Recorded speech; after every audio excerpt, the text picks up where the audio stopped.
Just for us. But still, it's time. You gonna run out?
I've seen all your fancy pictures on Instagram. Like red carpet photos. You're like a celebrity now. Yeah, I'm gonna have to read it because I know, but you are definitely doing it. You look very good. That's good. Hi. I mean, what I want. Yeah, I think I left it the right time.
Grimly handsome, scene 9.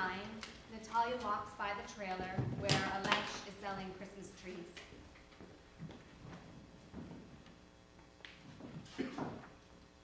Hi. Hi. You waiting for something? What? Hi.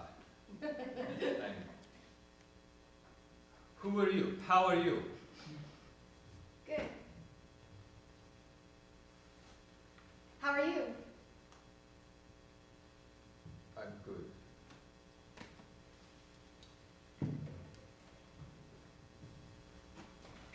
I know your name. You do? Yeah. What is it? Guess.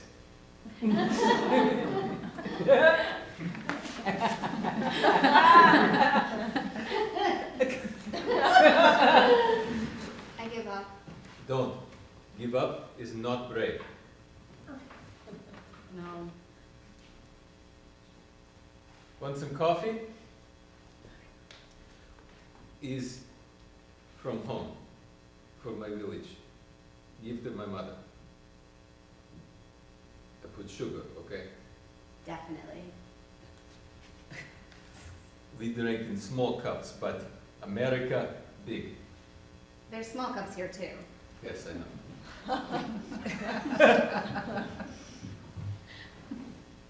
Oh, wow. Thank you.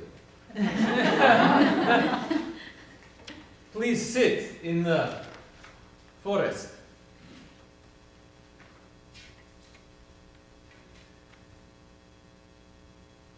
You live here many years? I grew up here, Here. in this neighborhood.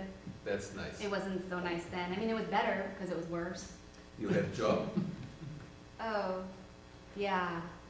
Actually, don't really want to talk about that if it's, Don't. everything is.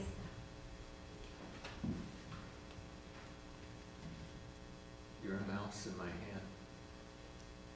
You're safe. Sorry. Okay. Sorry, this is really nice of you. Do you do this a lot? But, You must. no, I'll never sleep tonight. maybe not. You know they used to say stranger killers? Like in the 70s before we were born? Stranger killers. Huh? I don't know what is that. Like last year, you weren't here. So last year at Christmas time, there were these murders, and it turned out that this had been going on for years. I think 5 Christmases before that, and they just hadn't told the public. And they just hadn't told the public, but last year it got out. It was a big deal. Gregor would know about it. Everyone did. The whole city. It was tremendous. The Christmas Ripper. It was. Did they find him? He's at large. Or she. Sheep? Could be. I kept expecting something in the newspaper, but I guess he's laying low or he's gone. You think about this very much? Is not healthy. It's not just me. Yes, but is depressed.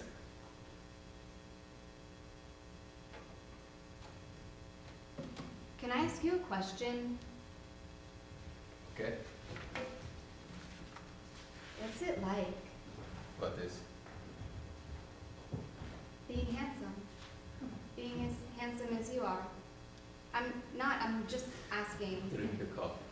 Shit, I'm sorry. Sit. Drink the rest now. Oh. You know why? I put draw In this? to make you to sleep. Sit. Don't be loud. This is for This thing, listen, it won't be good for you. It's already such a mess, it literally doesn't even work half the time. It's rife with disease. That's my name. I guessed.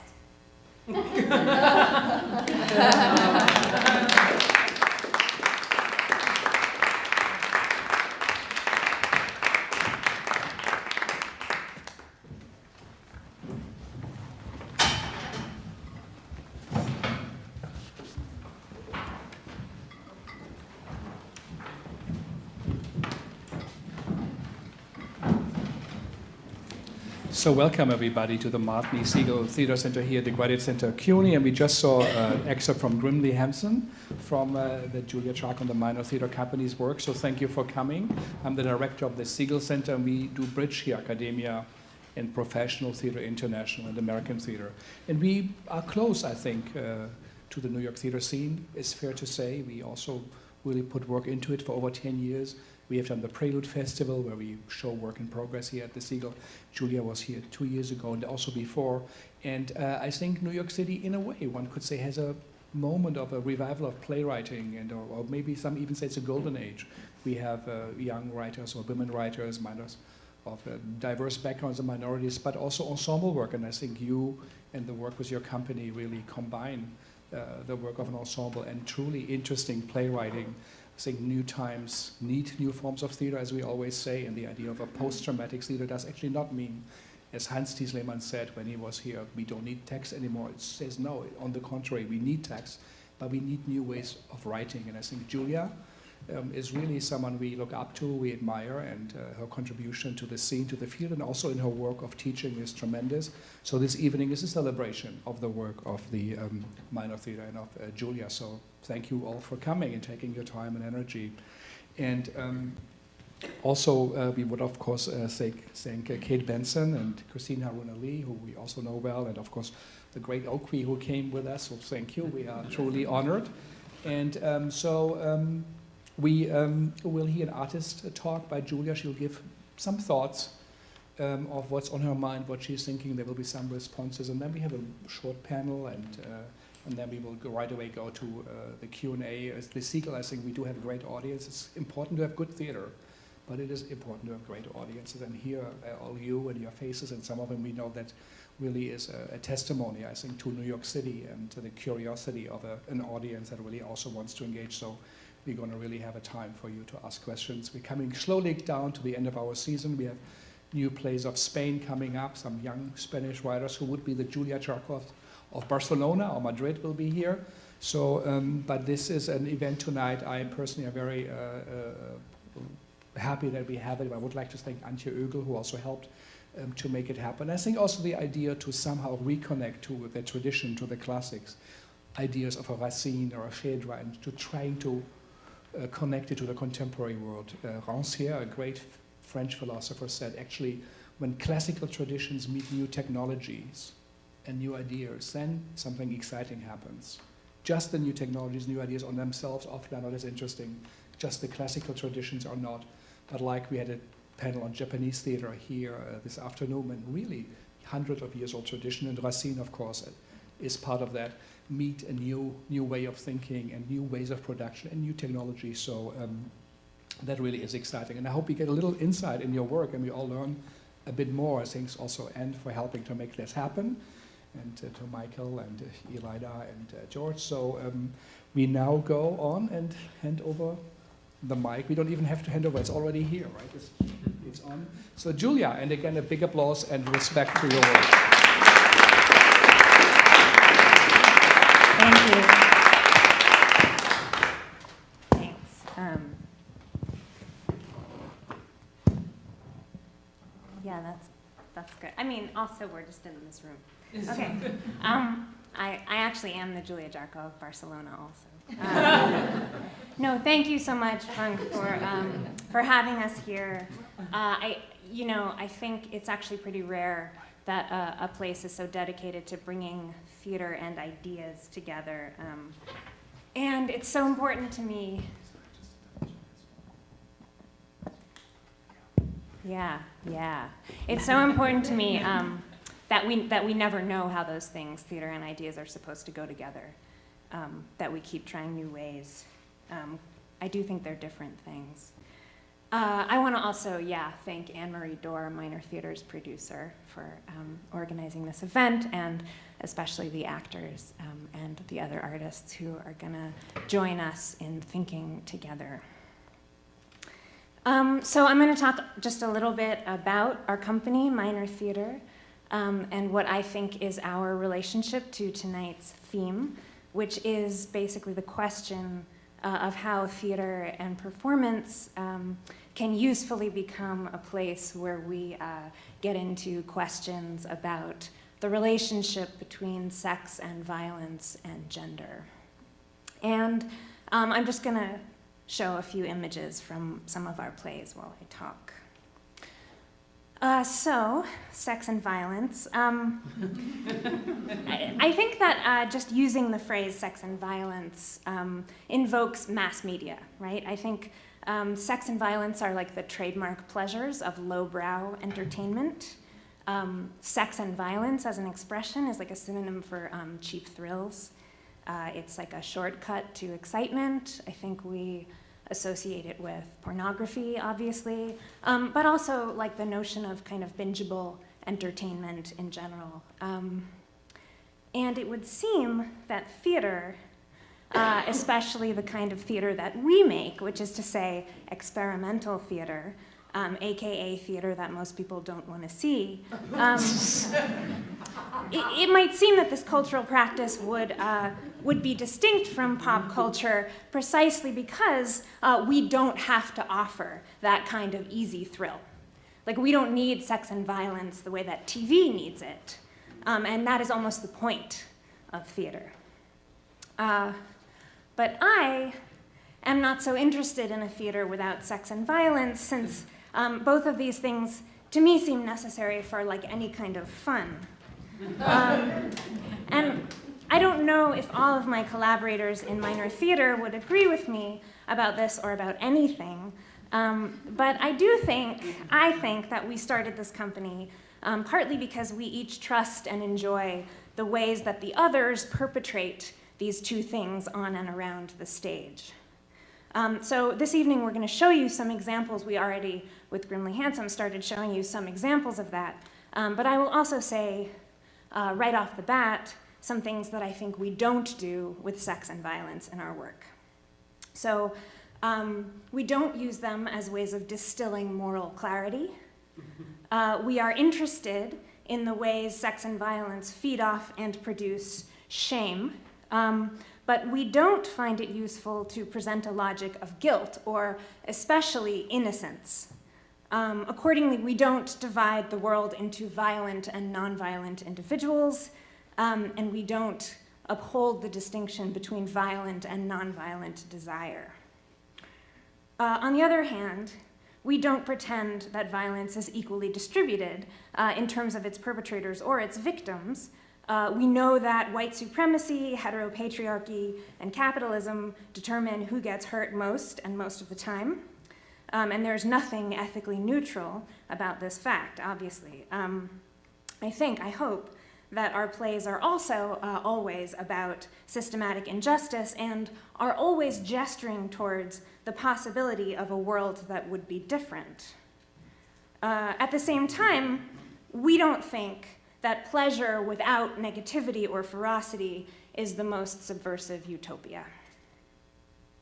I was going to say also that we don't use sex and violence to sell tickets, but this is obviously false. We are always trying to do that. But I'm not sure we succeed. And maybe that is partly because no one wants to get too excited in the wrong way in a small, dark room surrounded by a bunch of people that they sort of know.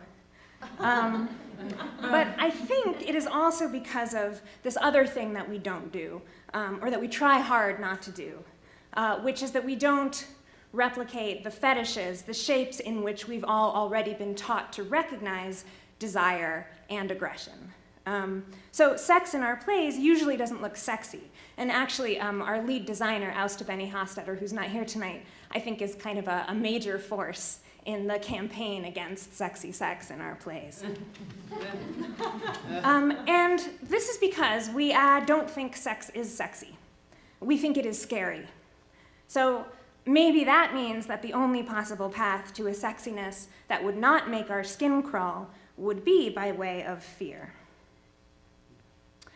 I know that it's risky, and also maybe dumb, to make broad sweeping claims about what sex or desire is, since, as my freshman year boyfriend liked to say, nothing is always anything.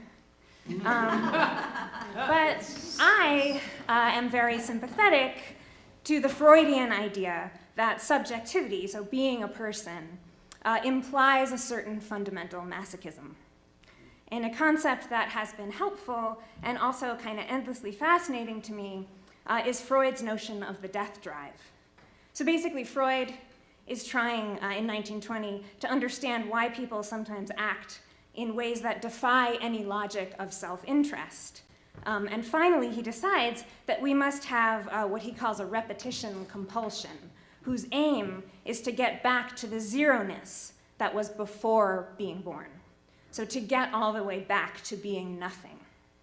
But what's really interesting is that this drive towards zero, the death drive, can only express itself by mingling with its opposite impulse, eros, which is our striving to protect ourselves and reproduce ourselves and assert ourselves, and vice versa. So the death drive, because it's always kind of battering against the outlines of the self, is what first pushes us outside ourselves and into sexuality or desire for others. So in other words, sex originates as violence. And this means that there's a basic incoherence to everything we do, because at the heart of what we want is something we don't want, because the drive is precisely the space or the difference or the seam between me as the subject, the person who supposedly is doing this wanting, and this compulsion inside me that constantly undermines my consistency, my integrity as a subject or as a self.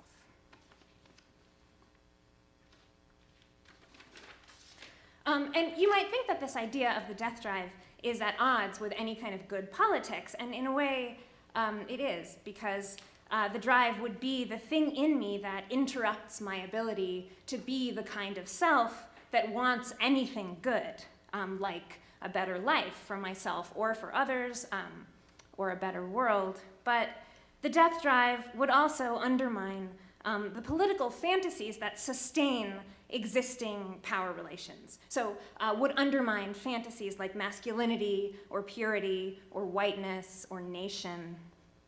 And I think, we can understand these fantasies as attempts to reassure ourselves that we are intact and coherent selves, that what is wrong with us is always what someone else is doing to us. And the concept basically of the death drive, and then I'm gonna finish this section, I promise, just suggests that what is wrong is always also inside us, and sort of points to the pointlessness of taking it out on others. And to me, theater is a really promising place to keep trying to see this in ourselves, because it's a place where, the theater is a place where I think we are always seeing selves come apart. We're always seeing bodies interfering with the fantasies that they are supposed to sustain. And it's a place where I think we can stop trying to hide the kind of total unruliness of these monsters that we normally have to take great care not to be. So that's what I think about sex and violence. But we also promised that we would talk about gender. And for the past few years, it's been increasingly clear to me that women's desire is a central theme for my own work. And in some ways, this has come as a surprise to me, since I've never really identified much personally with femaleness or femininity. I certainly don't think there's such a thing as female desire, if that implies any kind of claim that women all want the same thing or all want in the same way. I don't think anyone in this room thinks that. I would, resist any suggestion that my own desires can sort of be correlated with my anatomy or with my assigned gender. And actually, I think that kind of correlation always fails. I think no one can simply be a woman. That's why I guess Simone de Beauvoir said that too. A huge part of our inner lives, I think, is made up of all the ways that we don't fit into the logic of gender, which means that the dominance of that logic makes most of what we are actually inexpressible most of the time, like there's no language for it.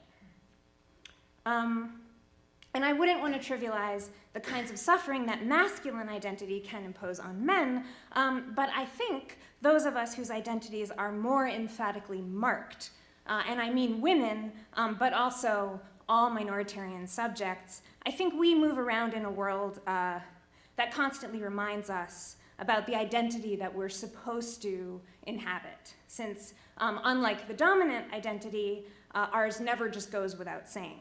So women always know that we are seen to be speaking, acting, writing, desiring as women, even when that identity seems like something produced by someone else's fantasy. So maybe the best definition of women's desire would just be the desire that is always going to be misrecognized, always attributed to a figure that actually no one could be. I think my plays explore this thing about women. They tend to center around female characters who want incoherently, who experience their own desires as pushing them beyond the bounds of recognizable selfhood. And this often seems to require violence, and the characters in my plays tend to get themselves hurt. But as I've already said, I think theater is always potentially cruel in the way that it can tear open the fabric of the self. And I think it can do this in a way that no other medium can. I think minor theater's characters couldn't exist anywhere but in the theater, because they're always on the verge of not being who they are. And the hope, I guess, the feminist hope of this theater is that being on that verge, taking it up and enjoying it, and enjoying the pain of it, could be a kind of superpower in the face of a world that would like to scare us into being ourselves.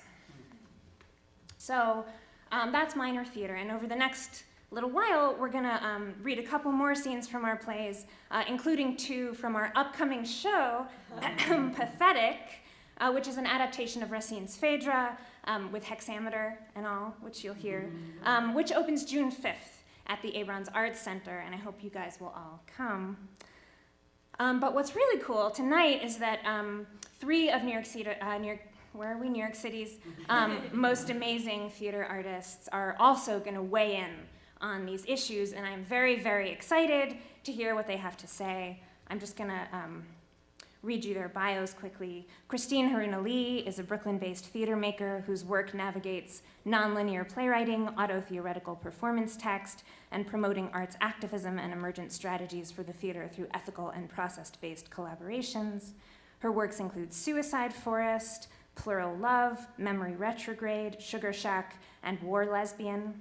She's a recipient of the Map Fund Grant, Lotus Foundation Prize for Directing, and the New Dramatists Van Leer Fellowship, and her play Suicide Forest is published by 53rd State Press.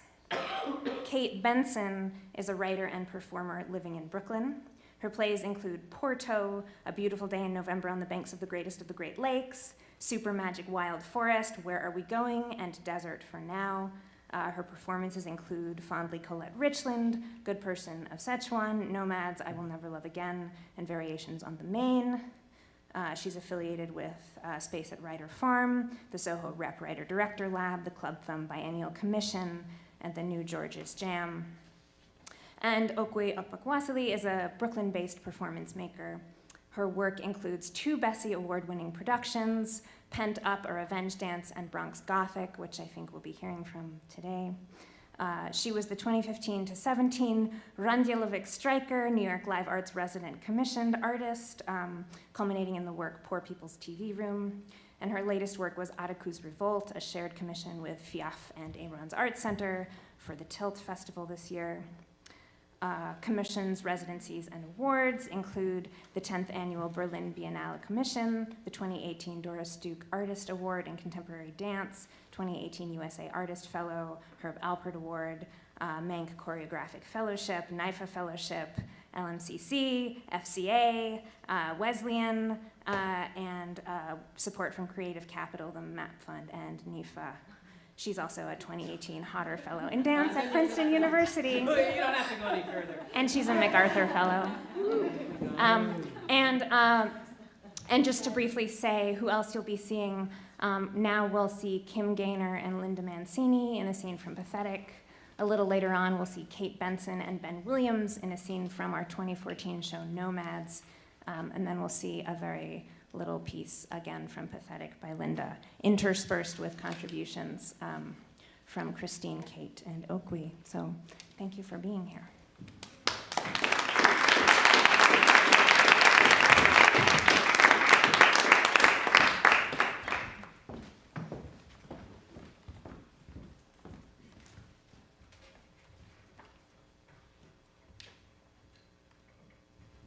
Pathetic scene 14B. Rosario is sitting on the couch in her crown. Je le vis, je rougis, je pâlis à sa vue. Un trouble s'éleva dans mon âme éperdue. Mes yeux ne voyaient plus, je ne pouvais parler. Je sentis tout mon corps étranger et brûlé. Her daughter, Consuelo, comes in. What's that? What do you mean? Aren't you taking French? It's not like I can understand everything yet. It's not even AP. Sit down, sweetheart. I'm sorry you were worried last night. Whatever. Honey, What's up with the crown? it was a gift. From who? And what's that on your cheek? Oh, it's cum.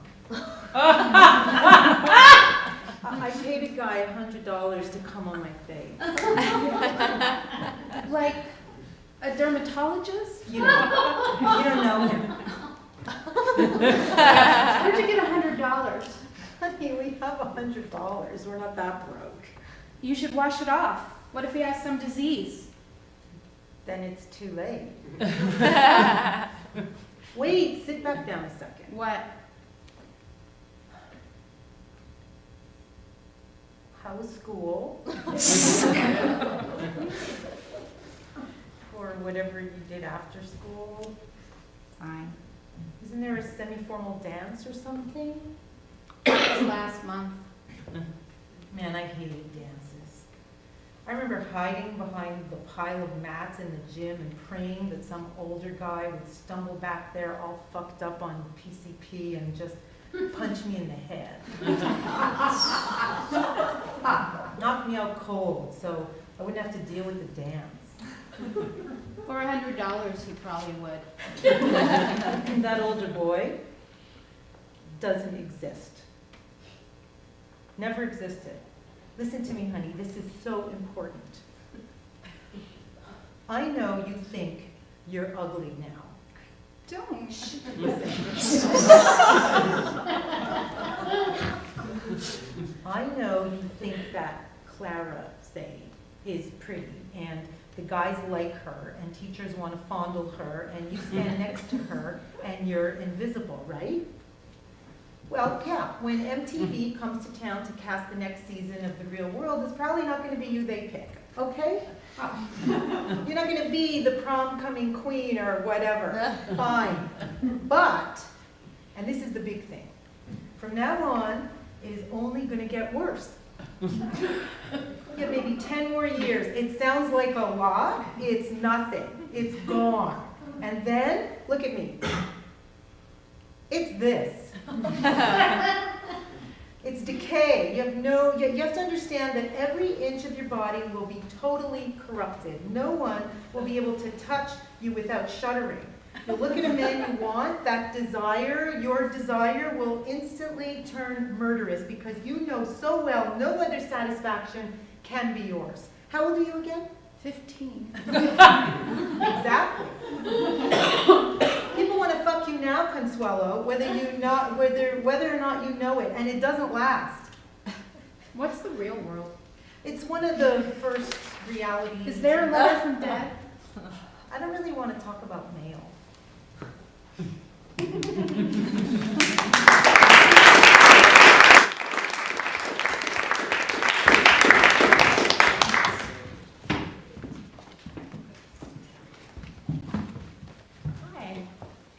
Hi.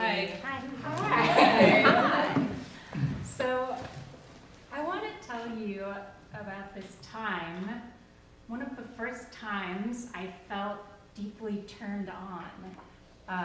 It was in my childhood home in Seattle. It was late at night, and I'm flipping through the cable, and this movie, Boys Don't Cry, comes on. Do you guys know that movie? Yeah. Yeah? If you don't, it's this 1999 biographical film about the life of this young trans man played by Hilary Swank.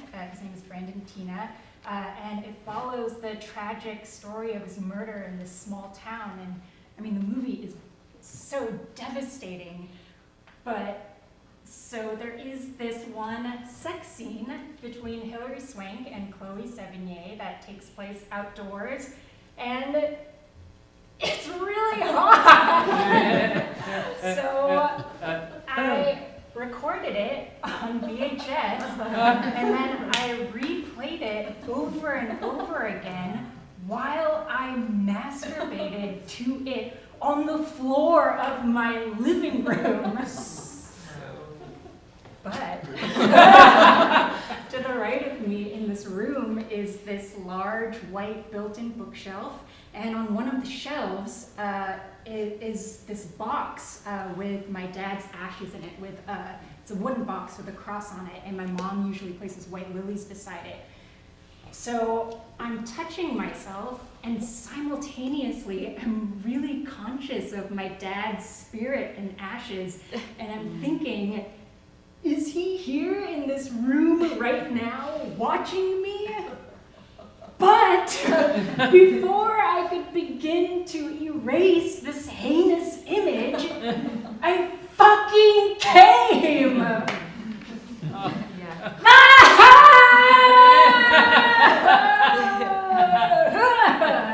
So that's like kind of sick. Like total pervert with daddy cakes. And I guess these days, I want all the bad things, so you can just call me dirty sub slut with big dick energy, put it in all my holes. I'm imagining bending you over right now. Yeah, that's my power move. And these days, I can't be so nice and quiet because fuck, I just read online that dating Asian women is a white nationalist rite of passage. I mean, fuck, that's so fucking painful. And I would seriously hurt choke fuck you if you try to pull that shit on me. But if you want to know my real kink, it's that I want to deserve it all the pain that is mine. And my cum isn't clear and white. No, it's like deep, dark secretion, like amber molasses coming out of this purple-brown body. And I'll feel this, and I'll release this. And I'll come on a dick or fingers with equal pain and pleasure just like that. Many times. Many times. Many times. Many times.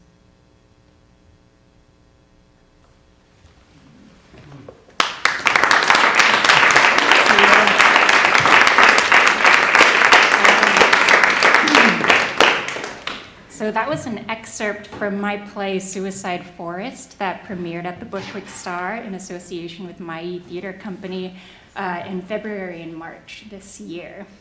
I began writing this play in 2014, and at the time I had just finished reading Audrey and Kennedy's Funny House of a Negro. And in this play, Kennedy finds inspiration in her darkest and most painful psychic space. And she actually uses that very space as the landscape of the play itself.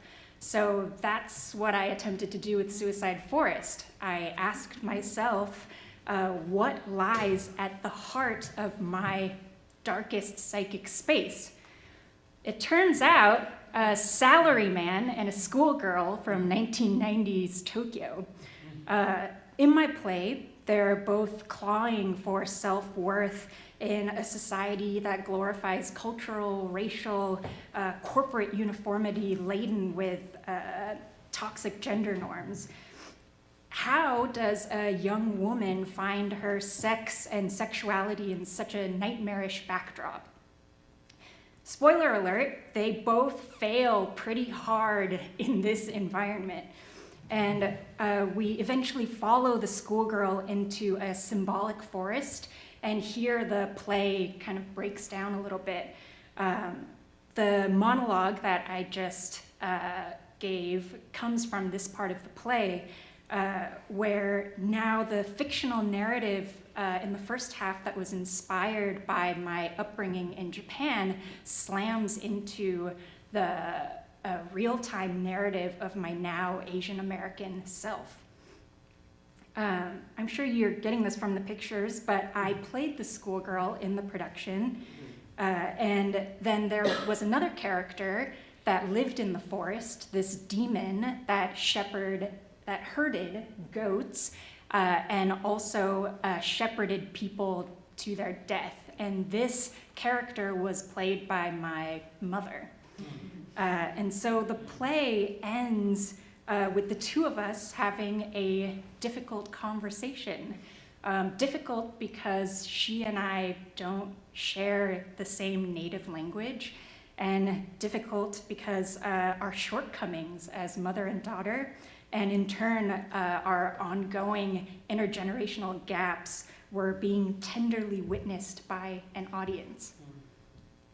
If you're not familiar with Suicide Forest, it is an actual forest at the base of Mount Fuji, and it has been a famous spot where Japanese people commit suicide since around the 60s. It's said to have magical properties. The floor is covered with tree roots, and it's easy to get lost. Your compass stops working.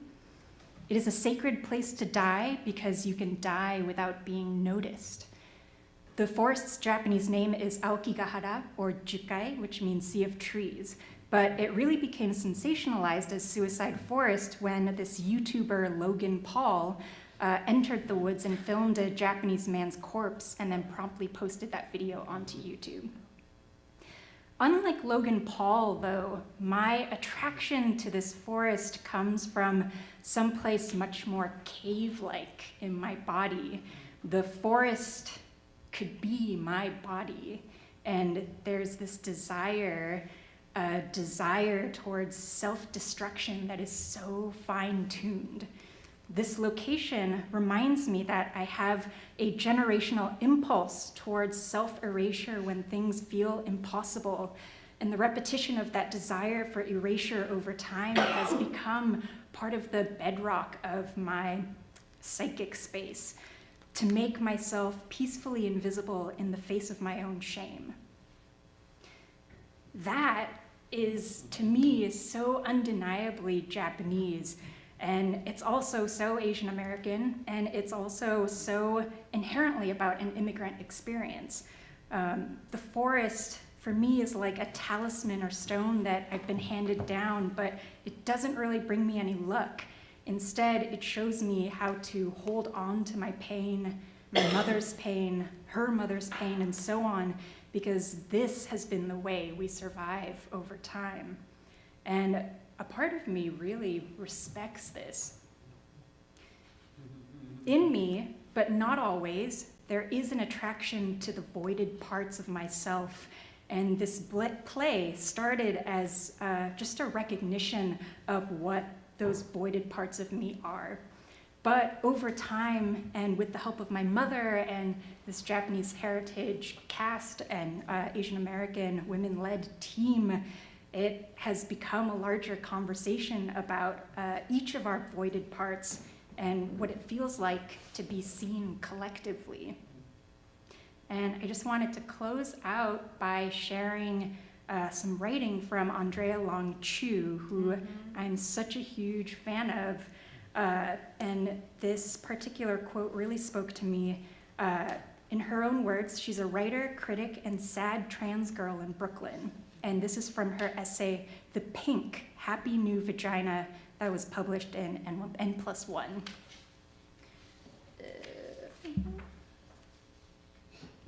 Cis women hate when trans women envy them, perhaps because they cannot imagine that they are in possession of anything worth envying. For my part, cousin, I don't want what you have. I want the way in which you don't have it. I don't envy your plentitude. I envy your void. Now I've got the whole to prove it. Thank you.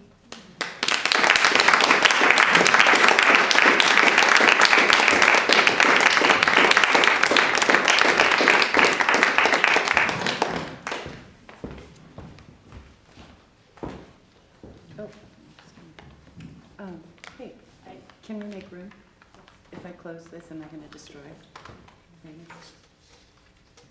Great, thank you. Thank you, thank you. Oh, perfect. Okay. Hi. Hi. Hi. Hi. I just am going to get settled, and while I am doing that, I have a serious preoccupation with science. And so that might be something we talk about a little bit. I hope that's okay.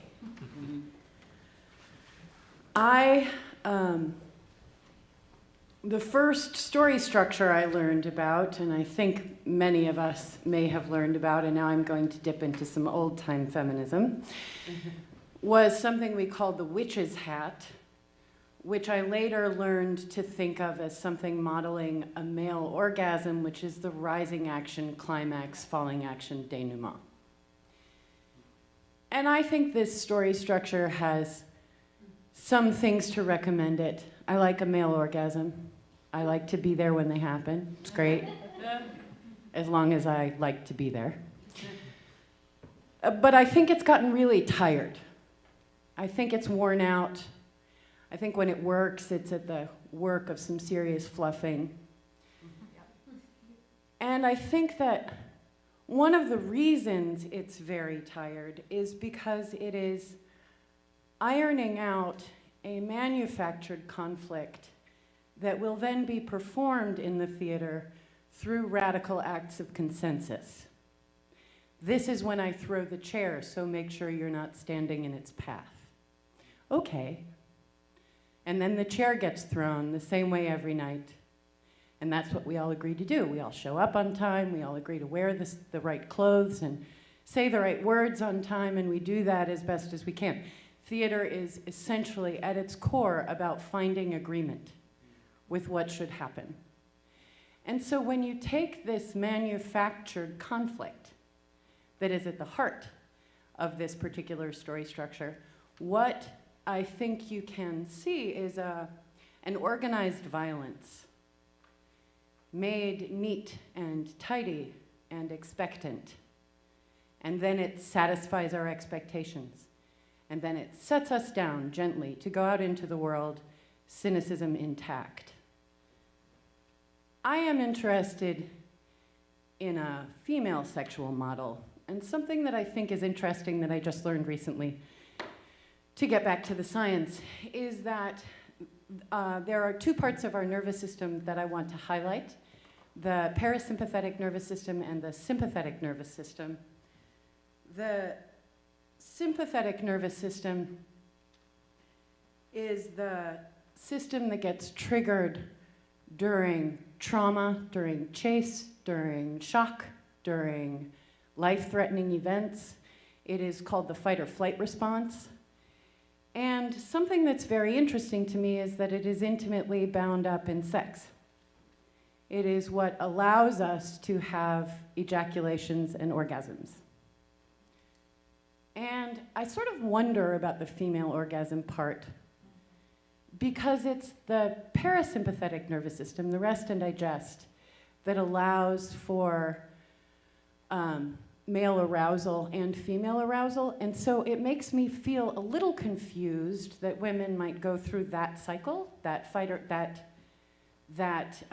rising action to the fight or flight response of an orgasm to rest and digest, back to rising action.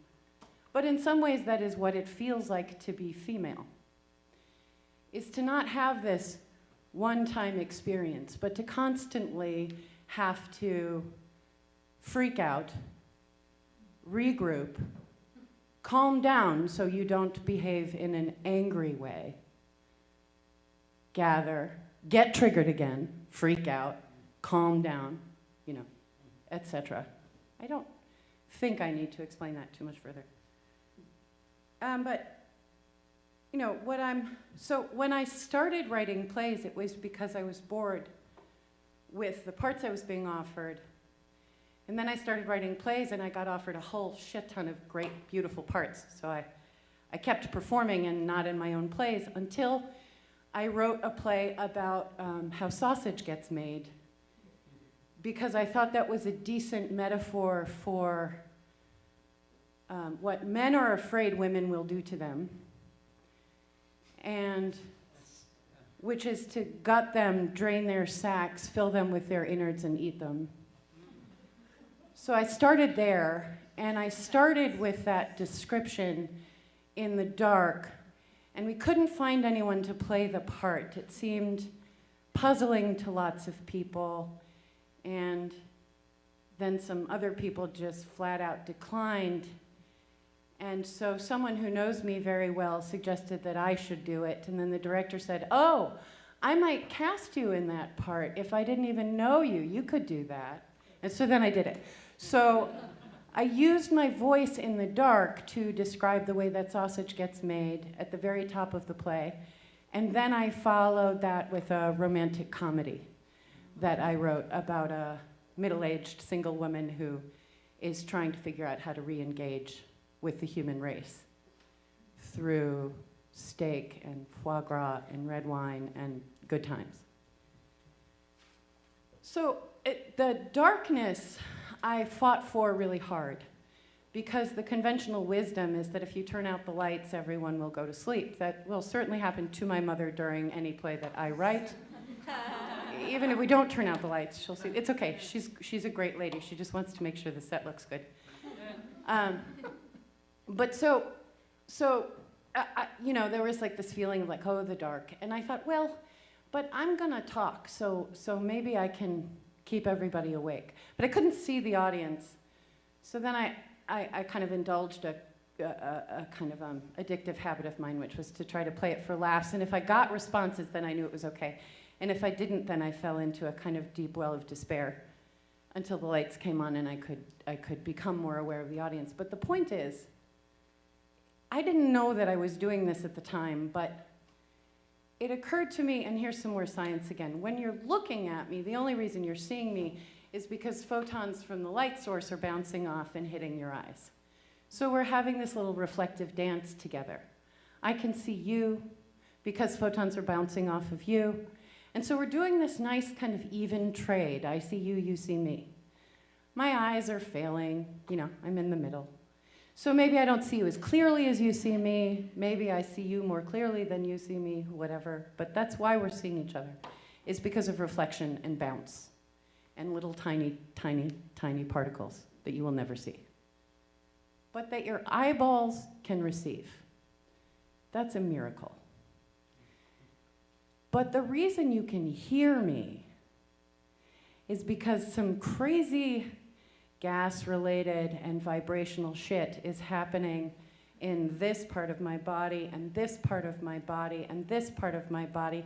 And then luckily I have a pretty big head, and so it's resonating around in my head and sounding sort of okay. But then the wave is traveling through the air into your eardrum and making a tiny membrane in your body vibrate. And then the real magic stuff happens inside the centers of your brain, the various areas, Broca's area, and Wernicke's area where language gets processed and made. And we're all doing that, and I'm doing it to you. You do not get to do it back to me until you laugh or tell me to fuck off. In the theater, I mean. In life, people have plenty to say. So this performance that I made in the dark about sausage, and, you know, as an analog for what sausage is an analog for, and I've seen people of many genders and sexual orientations eating sausage with great delight, and every culture has some version of sausage. So that, and I was describing over and over again in the dark the ways in which drain the sack, chop up the meat, grind it, dry the sack, stuff the intestine, ground meat, not the intestine, that would be disgusting. Drain the intestine out of the thing and then grind up the meat and then shove it back in the intestine casing and then fry it up and eat it. And I kept, it dawned on me that it was because the real radical act is for my voice to reach everybody else. And then I realized that I wanted to do theater because I wanted to yell at people and wear nice clothes. And I couldn't figure out what nice clothes were, and there are these things in the theater, these people, this institution called costumes and costume designers and design, and they'll fix it for you. So, disco. So I think that I thought that my plays weren't violent, and then someone pointed out to me that in one of my plays, the entire family gets eaten at the end of the play by a herd of babies.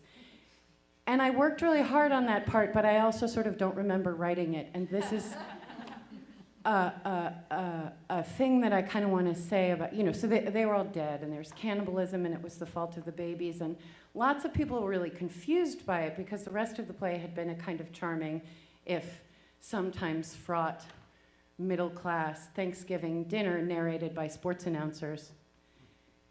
And then, you know, I killed everybody at the end in this act of infant cannibalism.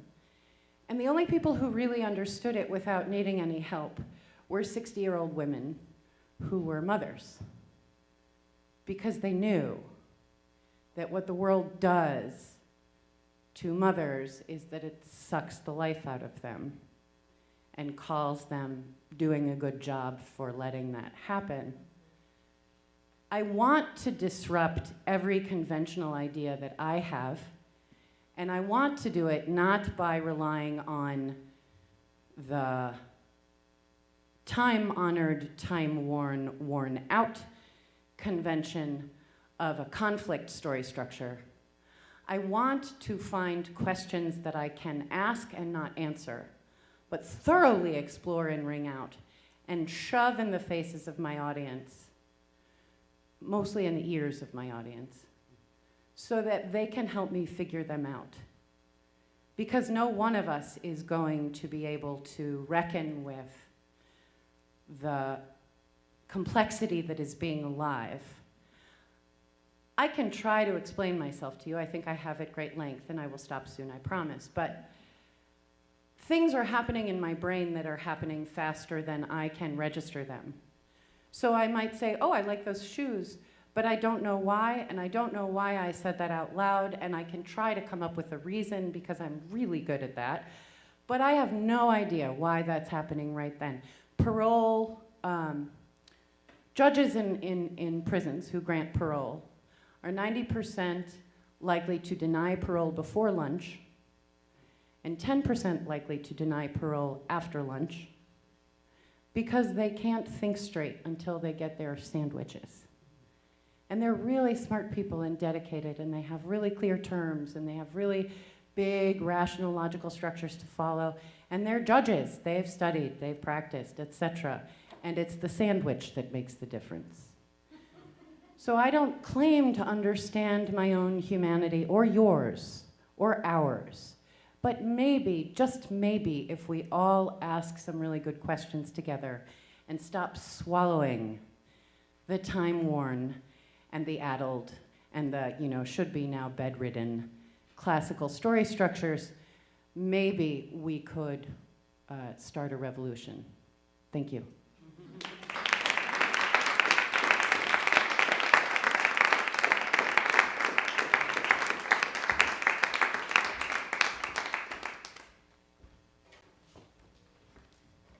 Nomads, scene 5, Joan is riding in a cab.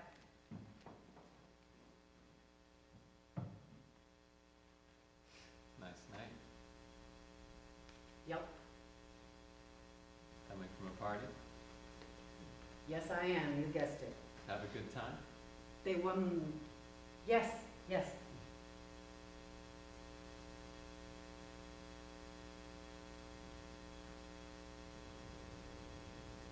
They serve those little objects with the cheese. Little animals stuffed with cheese.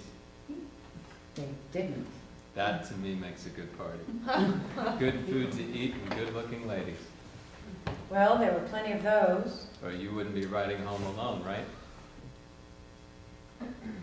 Indeed I would. Excuse me. Didn't mean to talk out That's of all turn. right, perfectly all right. What about you? What? How has been your evening? Dull as a Jew. Yep. Yeah, in this line of work, you don't.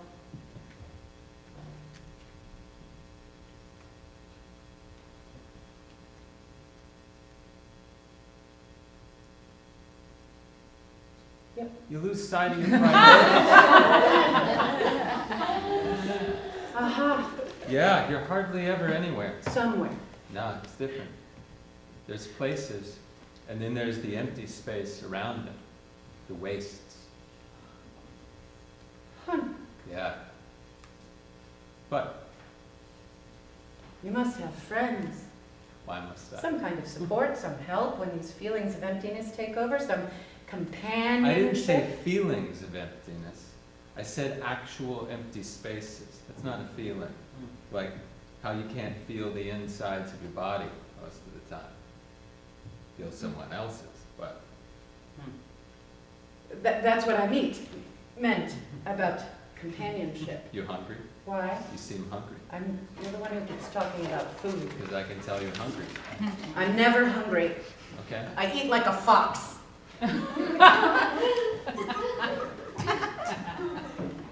Well, shall we eat? Shall we go eat something? Not if you're not It'll hungry. be my treat, please. What are you after? Forget I said it. Please take me home. I don't know where you live. Where are we going?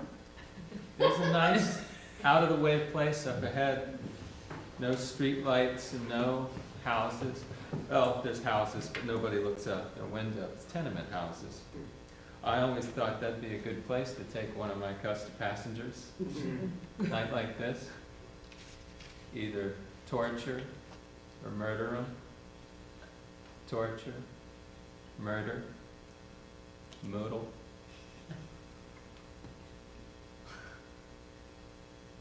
Are you serious? Moodle in the noodle. It's 62 Wilhelmina at the corner of Clay. Oh, is it? I really insist. Take you home, take you to dinner, take you up the street. What is it her lordship really wants? Dinner.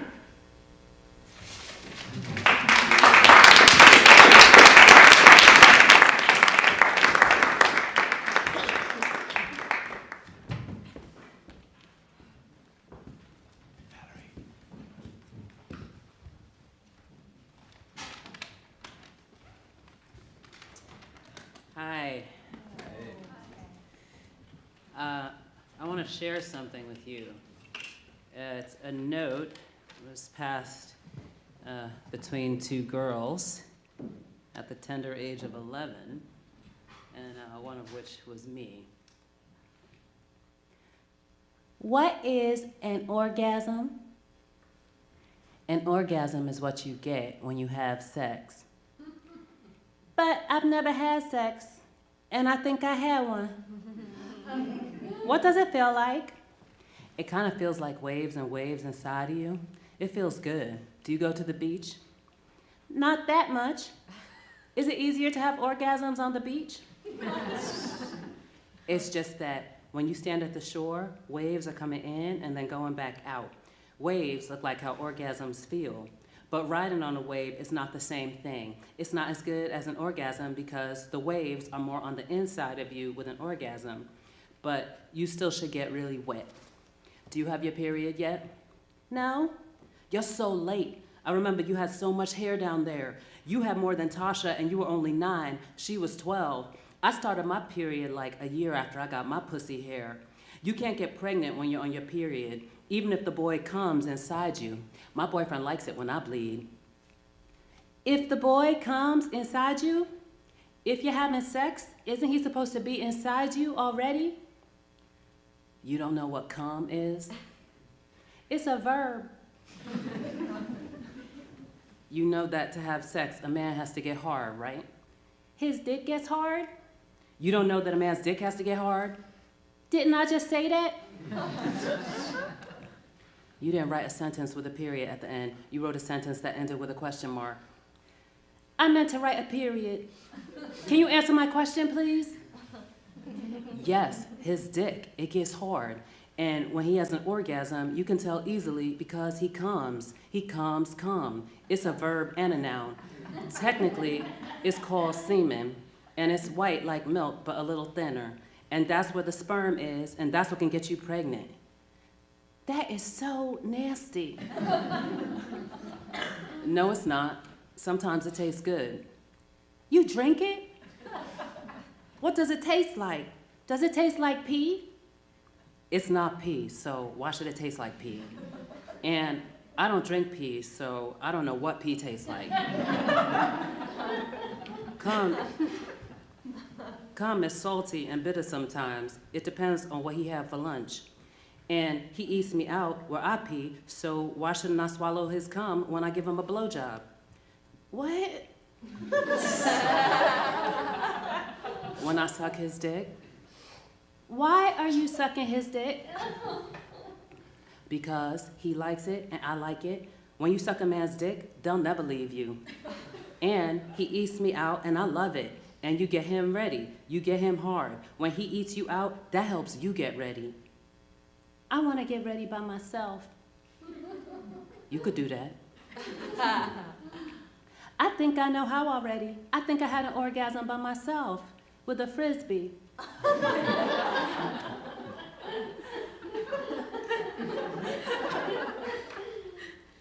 You can't have an orgasm with a Frisbee. It's too flat and round. You need something pointy and thick and long. And a Frisbee's dirty. People put their hands all over it, and it goes on the ground with all the piss and spit and shit and shoe dirt. This is my personal Frisbee. No one touches it. I roll up against it. I think I've had orgasms in my dreams, too. I wake up, and I feel like I peed on myself.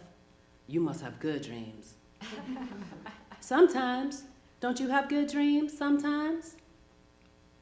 I have this one dream all the time. I'm walking on a beach. It's Orchard Beach, and the sand is hot, like for real hot, like walking on a hot stovetop when the gas is up really high, and I'm barefoot and I can't find my flip-flops.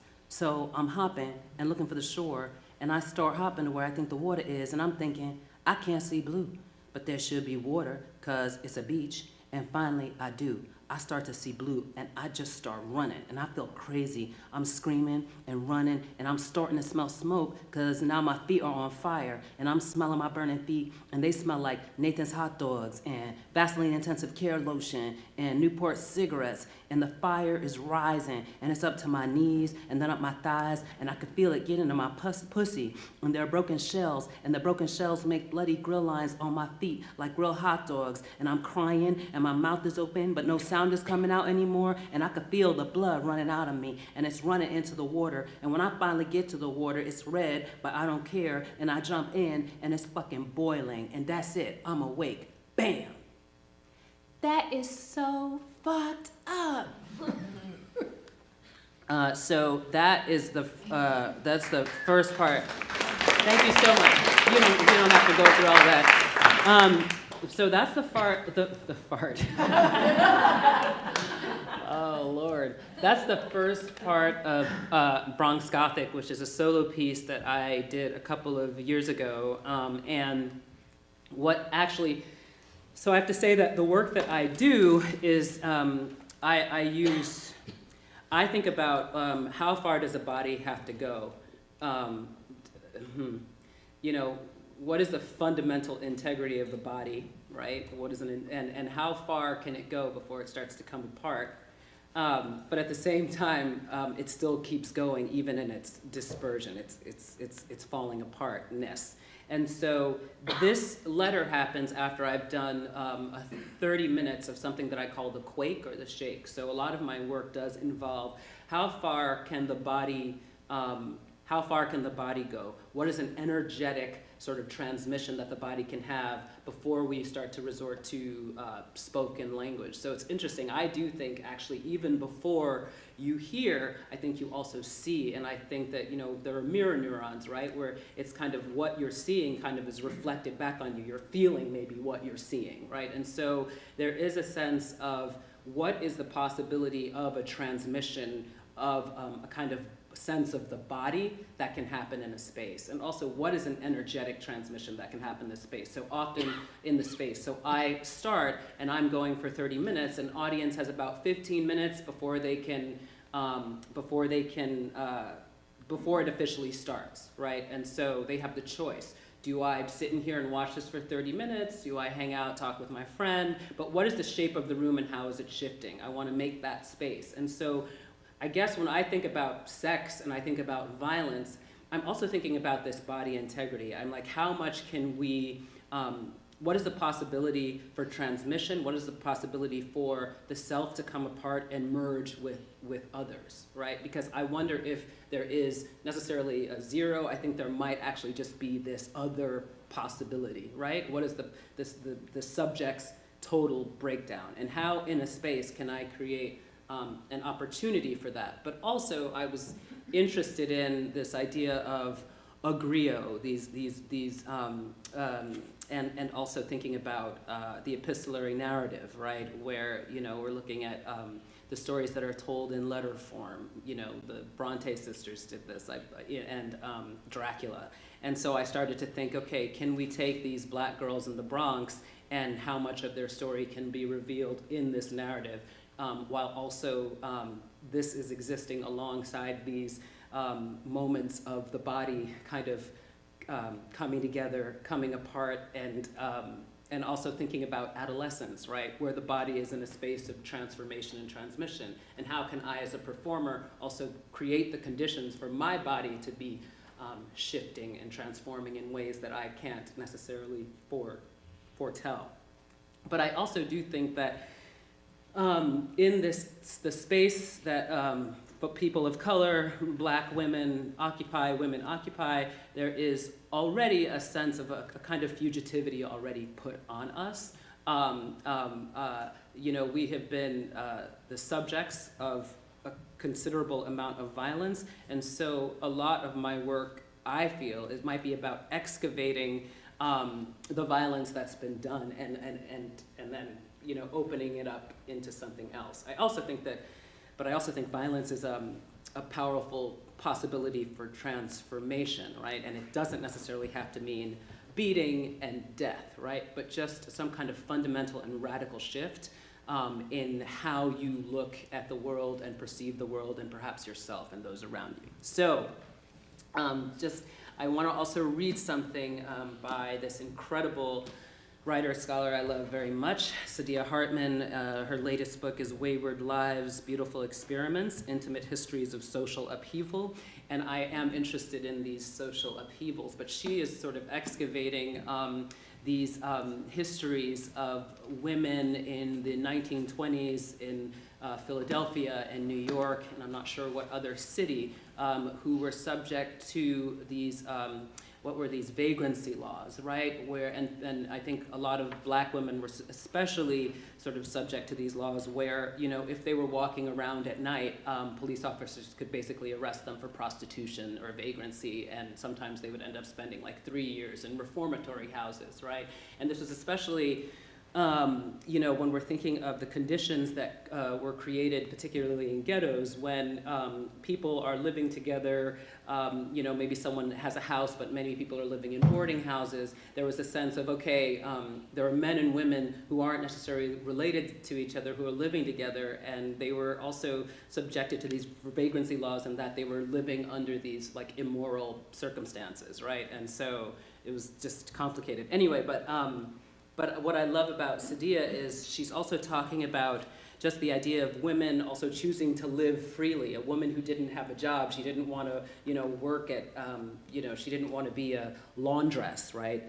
People were arrested for not having jobs, and then they would be taken from the reformatories and basically given to people who needed, people to work in their houses. And so, so she's also opening up the histories of women who were trying to live a liberated life, to live some other life. She's looking at Billie Holiday and many artists and choral performers who were also doing, who were not necessarily living a moral life and who may have been subject to these vagrancy laws. Okay, so, all right, wait, my gosh, sorry, my glasses. And you know what? My thing was not on the right, that wasn't on the right page. So, it's an atlas of the wayward. Sorry guys, it was on the wrong thing. Here it is. Okay. So, no. You guys, I had this on the wrong page. It's a chapter on waywardness.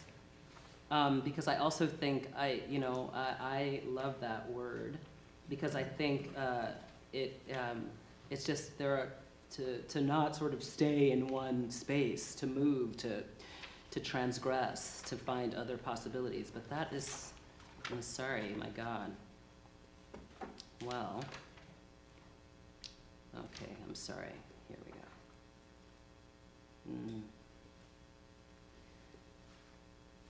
go. Was I speaking too fast before? Could you guys understand what I was saying? Yeah. Superb. Okay. All right. Wayward, a short entry on the possible. That's it.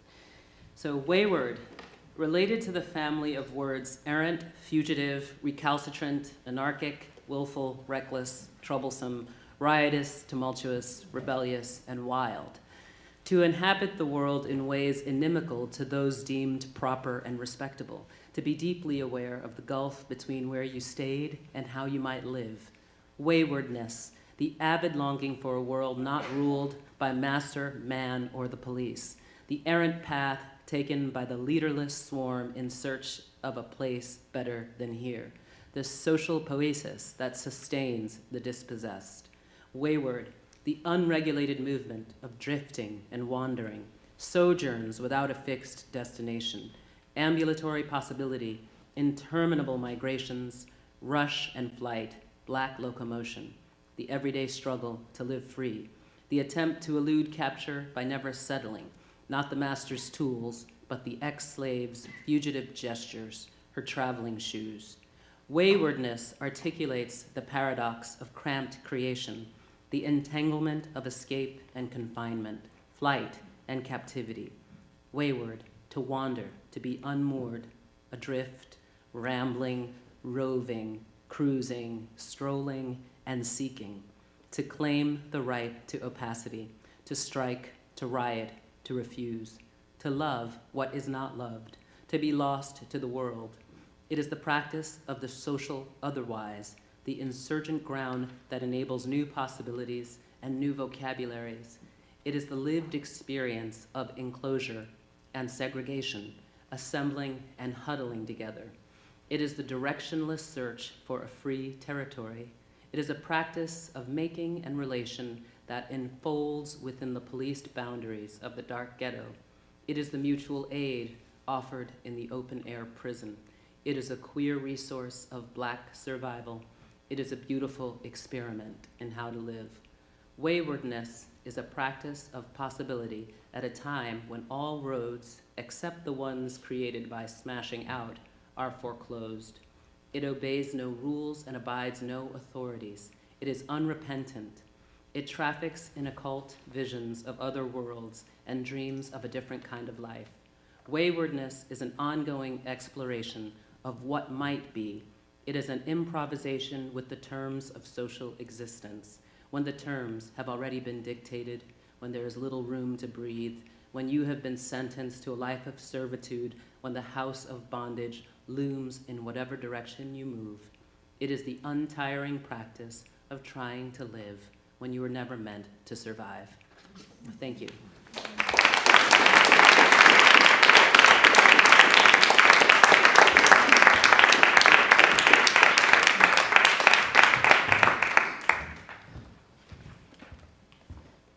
This is one of the later scenes in Pathetic. Julia Jarcho's Pathetic.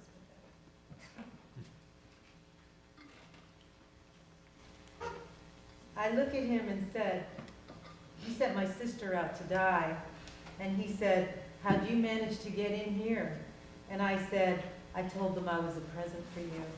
And he said, "Were you lying?" And he put his hands on my cheeks, and I bit down on his fingers hard. And he grabbed my hair and pulled my face away, and I said, "No." I stared up into his eyes and told the truth. "No, I wasn't lying to them. I'm yours." Oh yes, and I still burn for him, but not the way he is now, that he's been through hell and lost his hair and fucked his way through the staff of TGI Fridays. No, how he was before. Gun in his hand, dog at his side, eyes gone empty except for the things they seek. The way a shark swims after a newborn whale all night. A wolf chases a rabbit through the snow. You're like that. A perfect hunter. Everyone who sees you wants you or wants to be you. How you find it, how you run, how your back is straight when you stand, how your eyes are colorless, how the things you say are simple and hard.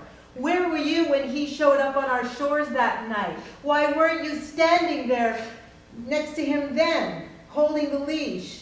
You would have whispered a joke in my ear and pulled me aside and shown me the map of the stars that you hold in your pocket, holding it up against the sky. I wouldn't have let my sister go to the movies with you. I would have broken her nose if she'd gone anywhere near you. I would have made it simple. You can have me, I'd say, or you can have no one.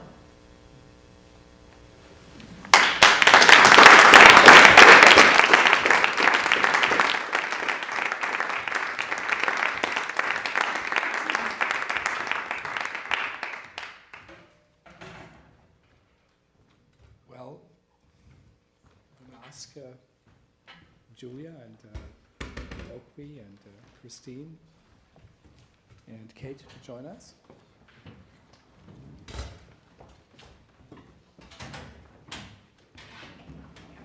What? Oh, everybody, yeah?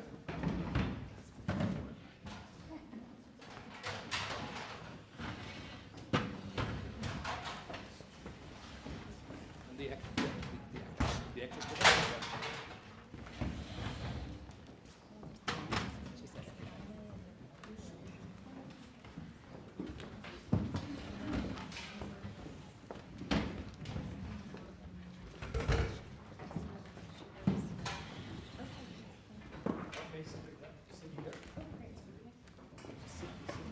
Julia, you want to do it? Sit here.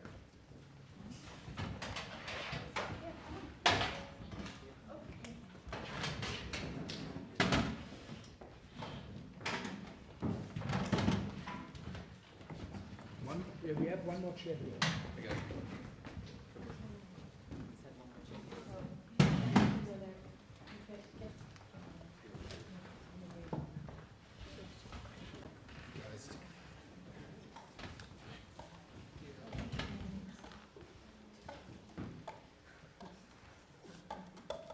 Oops.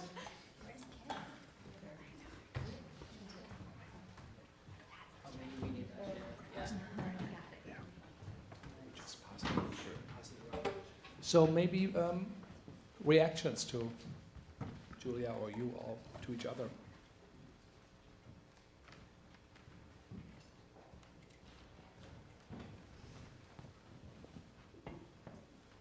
That was nice. Somebody had to, break the ice. Yeah. And that was my breaking the ice.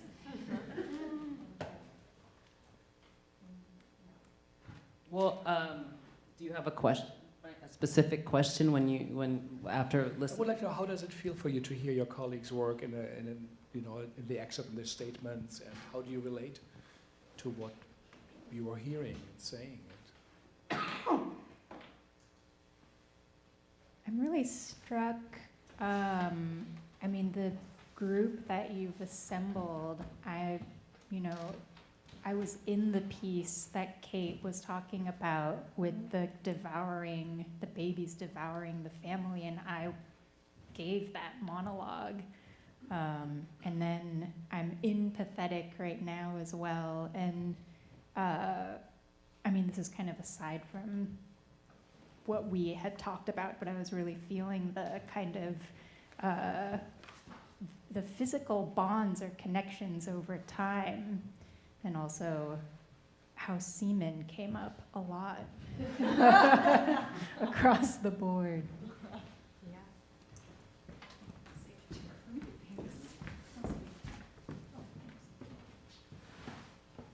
I just wanted to speak as, I think, first I just want to say that it's just a pleasure to be here with all of you. Thank you for coming. And it's certainly a pleasure for all of us to have the opportunity to be together, because we've all worked together in one way or another, but never at the same time. So it's always great to see, and complimentary to everybody who spoke. I think was very complimentary, and I sort of feel that unity, which is great.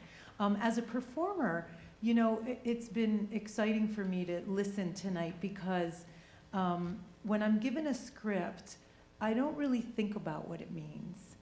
I start off by just memorizing the lines and reciting the lines. Actually, I don't start off by memorizing them at all, as you all know. But I start off by reading them, just reading them out loud, and I know I have a timeline, that has to be understood and memorized by a certain date, but I try and not think about that and just keep going until all of a sudden something happens. That said, and that's, sometimes that can be very frustrating, and other times it's just, in the middle of the night I'll be like, oh, right, that's what that means, And I actually found something tonight when I read something. But to hear everybody speak is also really been inspiring to me, and has helped me in this process anyway, as a performer, to allow things to drop in that wouldn't necessarily have dropped in. So I guess what I'm saying is I'm an advocate of both those things, to come in blank, and not really think about what anything means until it speaks to me. And also at a certain point, it's great to hear, I don't think I even want to be specific, but it's just great to hear Julia and Kate and Okwui and Kristine, and hear the other plays that I've heard before too. Excerpts of them just resonate in a different way as well. So I'm just thankful for all of that. Yeah. That actually makes me. Yeah, that for some reason, all of a sudden I started to think hunger. I started to think how, as a performer, a maker, there are some things that I'm hungry for in the world, and also things that I'm hungry to facilitate in the experiment of putting something in front of people. And also your characters, Julia, all have like this kind of incessant hunger. And it seems to, and yours, Kate, seem to be, well, clear, yeah, sausage. But there is, I found myself, I guess, wondering, is it violence or is it hunger? It's this, and sex, if sex can lead to death, to the zero, or again, is it about trying to transform and not necessarily disappear, but merge, And obviously in that merging, there is the disappearance of what was, but there is a thing, right? So it isn't a void, it isn't annihilation, it's just a completely unknown, right? A transmutation, a kind of hybridization, right?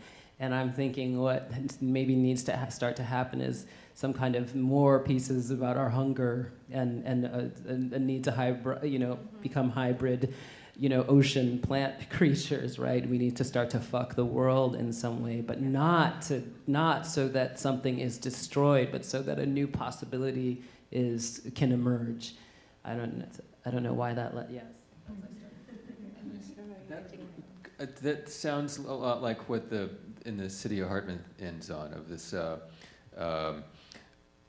world in which, what is it, you're trying to survive in a world in which you're not meant to exist. Right. So there's this world where all these characters are very hungry because it's not sustaining them in some way. It's not designed for them to feel sated. Yeah. Right, and it's to imagine, and also, right, how do we imagine something else, right? I don't want to replicate systems of violence that we are living under now, right? Is there another possibility or another framework, right? Yeah, I mean, I think this question of like, your question kind of like, why zero? Like, why do we need zero? There are kind of infinite dimensions in which we could pursue our hunger or transformation or kind of radicality and shifting and change.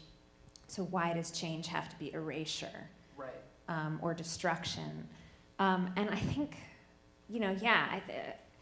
it's a good question. I mean, I think somehow, to me, the zero feels important as like a kind of asymptote, as a kind of, because it's like a form of perfection, that it's like it's just abstraction. And there's something about a movement towards a goal that actually can't be met. That to me feels like a kind of perpetual motion machine in itself. Yeah, it's like because the zero is unattainable, I guess, that it feels important for me. Right, I mean, zero and destruction doesn't necessarily have to be bad, right? As a mom. Sorry. Like as moms, you push something is broken, right? There's or blood. Cut, yeah. Or cut, or, right? Oh my goodness, I don't want to talk about this, sorry. This is a terrible thing that I read today that anyway. Yes, destruction, I guess it feels like destruction is kind of, even that word sort of has some kind of resonance in a kind of Western European kind of framework, right? And it even feels kind of masculine. I mean, I'm no linguist. I don't know the etymology of that word, but I wonder if, I guess I want new, I want when I think of transformation that doesn't always, where violence isn't necessarily necessary, even though I think like the disruption of a certain sense of self is a kind of violence for some people, right? Like in some ways what we're looking at or what we're dealing with as we see this rise of this kind of this white supremacy, this sort of heteronormative or this sort of Judeo-Christian, or Christian sort of neo-Nazi movement, it feels like they are railing against what they feel is an existential threat, their own erasure, right? And so any idea that you would actually, we're not going to destroy you, but you will merge, probably feels like violence to those people. Not that I can imagine, I don't know those people. They don't know me, clearly. We don't hang. So I don't know, it's like, I'm just wondering about escaping certain conditions of language, and maybe sometimes that's why I go to the body. The language is in the body, as Kate was beautifully elucidating, right? The body is these vibrations, this sound. But maybe I'm trying to go to a place that is pre-sound, where we're sometimes just in a room looking at each other. Yeah, I wonder, I just did it, what I'm about to say, but I think that the seeing is a peer-to-peer relationship of equals, even if someone is looking at you in a threatening or a desirous or a judging manner. My mother has a look that can cut down, right? But it's peer-to-peer, and I mean that on the physics level of photons. But with sound, what I just did to Okwui, how I just cut her off and usurped her waves, and now they're landing on your fortunate and unfortunate ears alike. Like, speech is power, and using speech is exercising a certain kind of power. And as a female child in a house full of men, I was taught not to use my hands to exercise my power, but instead to use my voice. And I got really good at it. There's, through the variety of tactics. But I wanted to hit people. I came out of the womb ready to punch, crack, kick, claw, bite, grab. And it was definitely more discouraged in me than it was in my brothers, which is just about some kind of heteronormative, middle-class, white Lutheran garbage. But I think that there is something that allows us to escape certain kinds of power structures if we stop talking. See, I didn't feel like that was a usurpation either, right? That's the danger of language, right? This is the danger, right? Because I thought I gave over. I thought I was done. And I thought, so interesting, right? And so this is also the trap for me. It's like, okay, how do we make space also for those kind of, these misreadings, right? Which are necessary and fantastic and dynamic against each other, right? And so maybe sometimes that's why I'm not sure sometimes, what am I writing? Am I writing plays? I'm just having different people sort of saying things and then saying the absolute opposite later. I mean,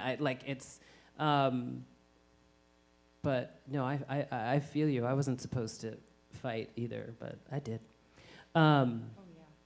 But I feel like there is. But when you're talking about the power, like a sense of sort of voice is power versus what what I mean. The body is not like when there is no voice. What?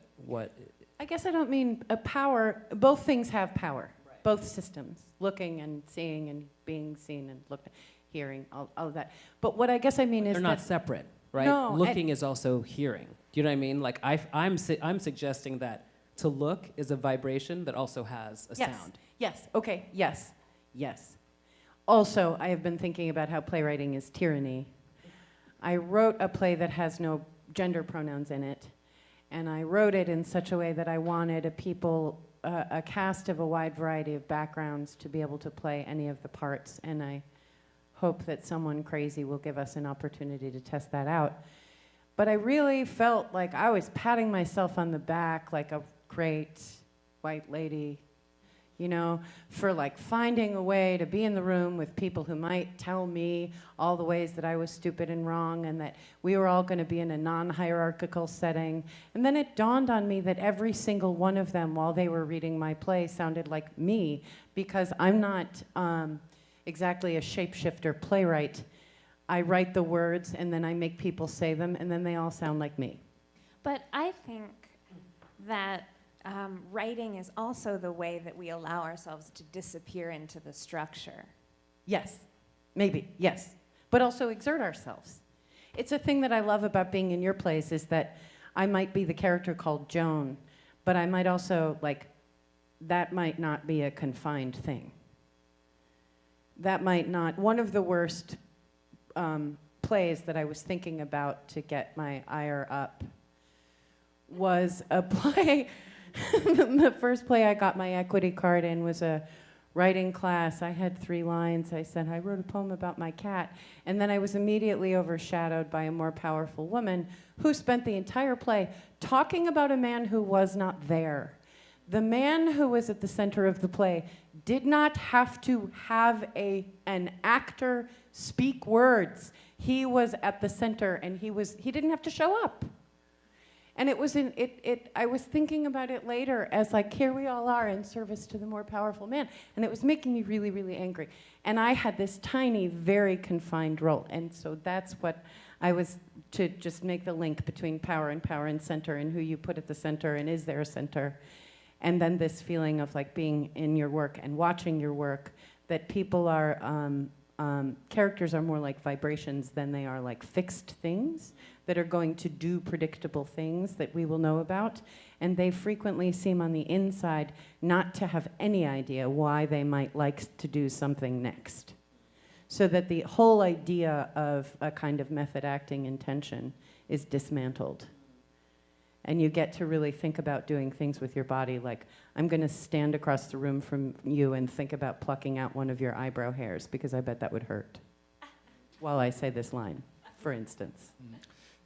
Maybe as a question to the theme of the evening, like staging and women's desire, where do you feel someone got it really right, or what do you feel is how it should be done? Where do you say this is really so wrong? So what does, you know, if one could say you as a group work together, know each other, so what do you look up to where you say this is something that really should not be shown or written?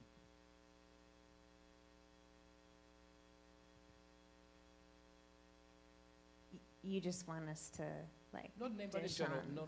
That's not by name, but in general, you know, what gets you, What if you know, feel this is so wrong, and this is why we do our work. I was just trying to understand the question. I think there came a point last week where I said a line and I looked at Julia and said, seriously? Do you have to like put that line in there? And she said, I'm sorry, yes.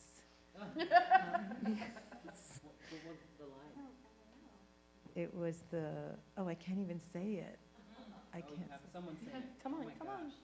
Can you quote it? oh yeah, no, it's a terrible line, don't say it. Oh no, you have to say it. Oh, come on now. But, Is that what the No, I gist think of the question Kate was? said earlier that theater is manufactured conflict, or that it is, you know, organized violence, and so much about the talks was about violence against bodies and the questions to ask, and so you don't really need to have the answer, and how far can the body go, and so much of what we see, or I see, what I would say, you know, is not really responding in that way to it. So, but what are your, you know, in your theater world, things where you say these were works, these were plays, these are directors, and of course your work, but what does make it right for you? First, I just want to say that if it's good, then it's good, then it's good, and it's fine with me. And that is a little bit like the Supreme Court definition of obscenity, and I would say that that's correct. And you see it, you know it. When it's good, when it works on you, and then there it is. It's a very difficult thing to pin down. But I also want to say that the knowing part of me, which is maybe a part that should be cut out and burned, but the knowing part of me knows that I don't want to see cynical plays anymore. I don't need to see a play that is confirming my sense of the world as I walk out of the theater. I want a play to disrupt and trouble my sense of the world all the time. I want to see people, I want to see surprising things come out of surprising mouths. Tonight is apparently all about mouths in my reality. I want to see people do things that I didn't expect, so that I can start to think about something else besides the sad, very low, tragic, violent, horrible expectations I have from living or watching the news. So cynicism. I mean, for me, I feel really grateful for all of the artists that have kind of taught me how to work through abstractness and coldness, and deferring human connection and warmth, and have enabled the kind of theater as a space of putting off, as a place to want communion but not get it, I guess. That seems really important, mostly because I guess I feel like movies and TV mostly give us everything we want right away. And so I think, I'm thinking about just like the Worcester group even, or, I mean, Okwui and I met performing for Richard Maxwell. I mean, artists who have sort of created spaces of where something is held in a kind of suspense. And that suspense, which, you know, which also, you know, theoretically is associated with masochism, I guess, in other contexts, but that suspense, I think, is one of the things that theater is able to do, to take duration and turn it into, like, possibility in a way that I just don't think happens in other media. So that's important for me. Do you guys have any questions? Yeah, let's open it up to the audience. Maybe Mike, let's have some light on the audiences or comments. It doesn't have to be a question. And since HowlRound agreed to stream it, we would like to ask you to take the microphone and also maybe say who you are, but a question or a thought or a comment. Thanks for, it was a really kind of amazing introduction to a lot of your work, and thank you for all of that. And I was just thinking about one thing in relation to sex and violence and those themes was humor. Felt like a really important thread throughout, and I think often does something kind of similar about, you know, breaking the bounds of the self, and sort of sometimes can be that strange sort of abyssal zero. But also, I don't know, it can be a space of suspense and merging as well. Yeah, I was just wondering about reflecting on humor and how that relates to, I mean, maybe actually like humor is the sex? I don't know, I'm not sure. But there's some kind of relationship between the erotic and desire and yeah, and laughter, which is often also kind of painful. I'm not sure if there's a question there, so sorry about that.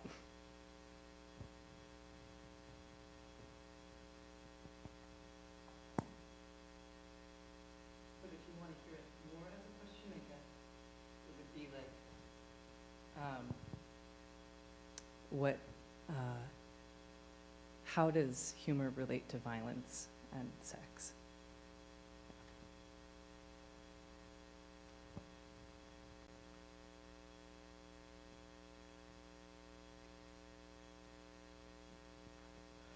Do you guys write humor into your plays? Do you feel it has to be there, or does it happen, or is it automatically present, or you try to avoid it? We try to avoid it at all costs. I mean, I guess I think that, let's see, okay, humor, yes, I agree with everything you said.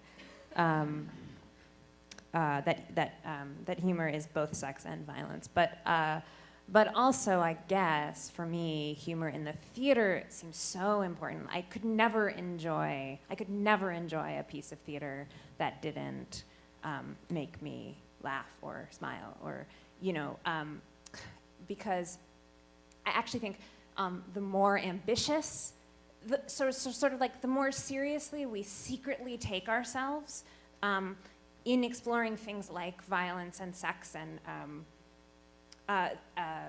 structure, you know, the more vital it is that we not let on that we are taking ourselves so seriously, and that we deflect that impression at all costs. Because how hideous of us to ask to be, you know, regarded in that way. And so humor becomes really important as the thing that enables any of that exploration to happen without a kind of like unbearable level of pain, of self-seriousness. I also think that laughing is a kind of intellectual foreplay, and that if you want someone to have a new idea, a really good way to get at them is to get them to loosen up. I'm gesturing at the dancer now, but to get them to loosen up their bodies by moving. All right. By moving their diaphragms, you know, and that then you leave them a little bit more vulnerable to attack and dismantling. Yeah, I don't care about humor, personally. I could give two fucks about humor.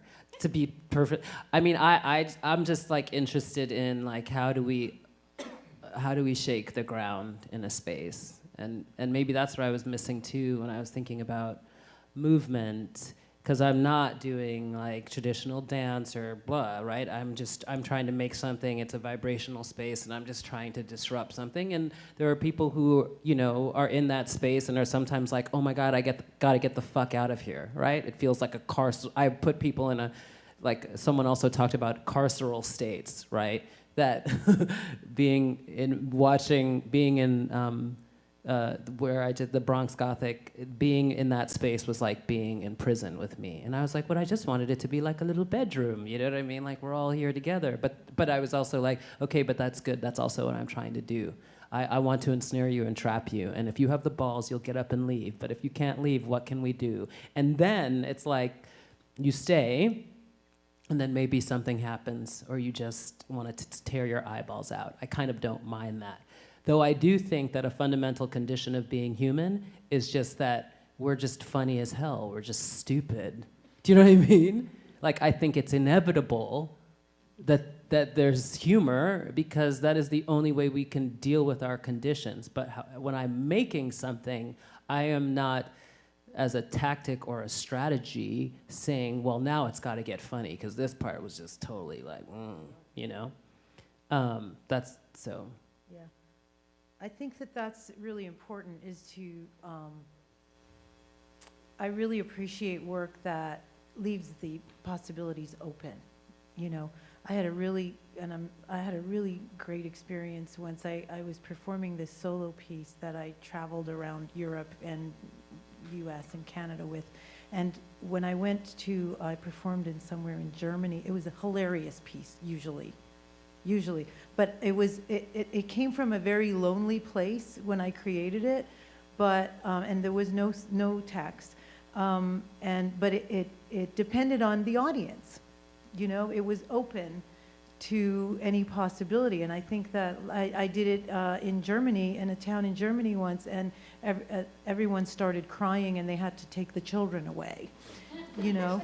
And I thought, wow, that is just fantastic, you know? I mean, it was kind of exciting in a way to know that it could have, the reaction could be anything. You know, so I think as performers, verbal or nonverbal, with language or with our mere bodies and our energy, I think it's important to leave open. And I do believe that this work that we saw tonight could go either way, you know.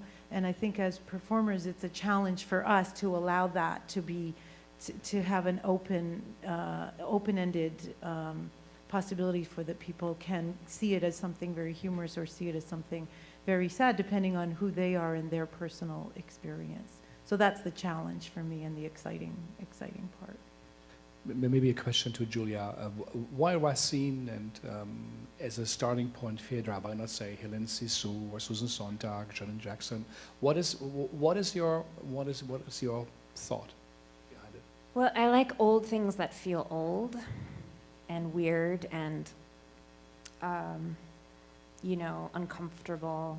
So Hélène Cixous doesn't need me, but I actually think Racine does need me. And I guess I think, you know, the ways in which theater has, you know, it's, I think taking a classic structure that has taught so many people how to think about sex and how to think about violence, and trying to kind of like open up and incorporate that structure and see what happens when you have it inside your body, to me it feels scary and exciting, and yeah, and I like writing in hexameter too. Will be interesting. So June 5th, you say, is the opening? June 5th. So we all have to go. I'm certainly will be there. And as a closing thing, what's up in the oven again, the minor theater afterwards? Are you already thinking about next projects? What will you be doing? And maybe the same for Kate and also Okwui. So, but maybe you first. What are you working on? Me first. Well, speaking of incorporating horrible objects, we're doing an adaptation of Wojciech. So, more misogynistic violence for you coming up. Kristine, what about you? Hi. We're remounting Suicide Forest next year, same time, 2020. And I started writing a new play. It's been a while, like a year or so. What is it about? Can you share? The new play, it is about, I'm revamping a very old play that I wrote, and it is my one other Japanese play, and about a matriarch on her deathbed in the family coming around and watching her pass. And where is Suicide Forest going up? ART New York. Nice. Share Kate or Okwui, what? I'm going off to write at Space on Rider Farm in a few weeks, and I'm really excited about that, and I have no idea what it will yield. I am going to the Young Vic and remounting Bronx Gothic after having not done it since 2015, 16, 15. Yeah, it's fun and not fun at all.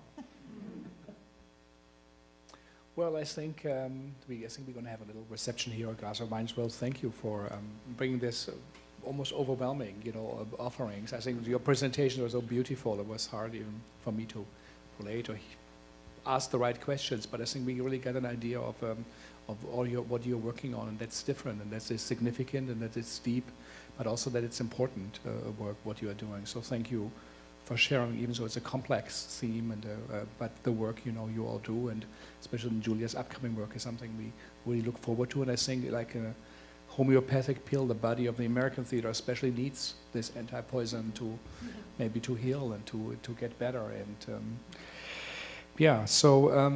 thank you all for coming and for sticking with us. Normally we have 90 minutes, that's it, or an hour, but we have almost 2 hours here. That's quite unusual, so which is also a testimony, I think, to your work. And again, thank you for taking the time and energy and joining us, and thank you all for coming. Yeah, Thanks thank to you. HowlRound for coming.